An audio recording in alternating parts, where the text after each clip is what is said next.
Now, I'm not really into series and I also don't have the patience for them. But this one, just like Blood Sisters, was recommended to me by a couple of viewers. So I had to give it a shot. Hello and welcome to Nollywood Fellow, a channel where I take you through Nigerian films. And today I've got a very interesting series to talk about, Far From Home. Now, unlike Blood Sisters, which I just reviewed last week, Blood Sisters has a good reason for its name, and unlike that, in this series I was unable to figure out what was far, what was home, and why the name. And what was funnier was that when I started watching this, my son got all excited, thinking it's the Spider-Man film with the same name, Far From Home.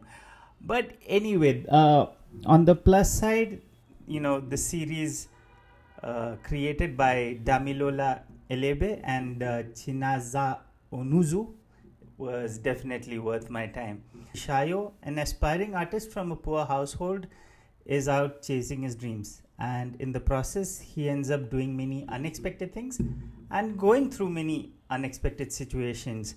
The screenplay of the series is pretty badass. I mean, the pacing and twists are as good as they come. At least for me, at a personal level, it is amongst the best to have come from Nollywood. In terms of the social commentary, there is the same old Nollywood's favorite quick money trope, which happens. And in terms of showcasing this class difference of, rich versus poor, that part is pretty black and white and there isn't much depth to it. But then the undertones isn't the high point of the series. The way it plays out is what is interesting about Far From Home. And I have to say that, this young adult series has no dull moments.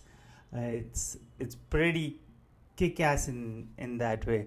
And another interesting thing here is that the different episodes have been directed by different directors, and they all bring something different to the table. Like the first two are directed by Catherine Stewart, and her style is, it's very visual. Her storytelling it's the two episodes directed by her have more of these crazy cuts and shots and even special effects.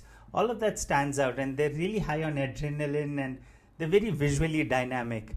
The next two episodes are directed by Kayode Kasum, and those have a rather simpler visual storytelling. But in those episodes, the personal relations, the emotions, and those equations are really nuanced. And the final episode is directed by Kenneth, Gyang, and that has this sort of pacey storytelling that helps bring it all together. Now, it might sound like, these different episodes with these different directorial styles might not fit in pretty well, but somehow it plays out pretty seamlessly.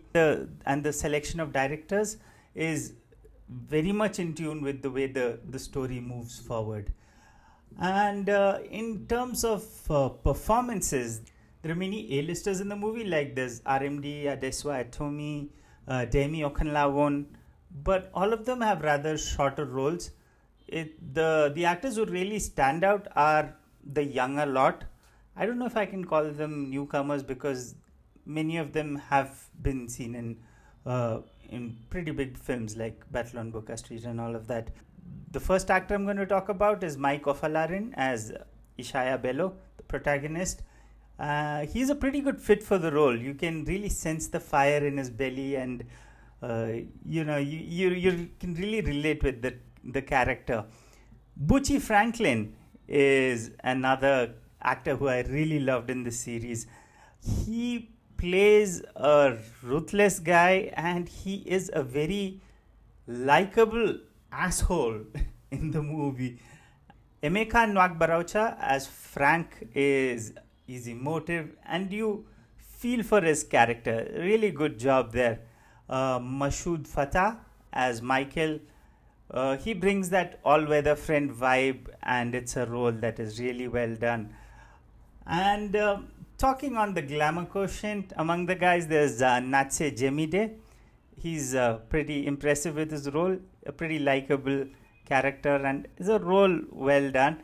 And they've also slipped in some good action scenes for him, and that worked in his favor as well.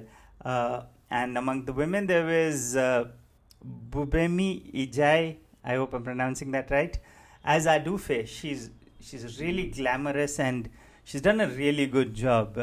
And there's also Elma Mbadiwe as Carmen. She has done a very good job, and her role stands out. One more person here who deserves a lot of praise is the casting director, Uduak Oguamanam. All in all, talking about the series, I did go through a few reviews, and I've seen that it has received flack for using common tropes from other young adult series.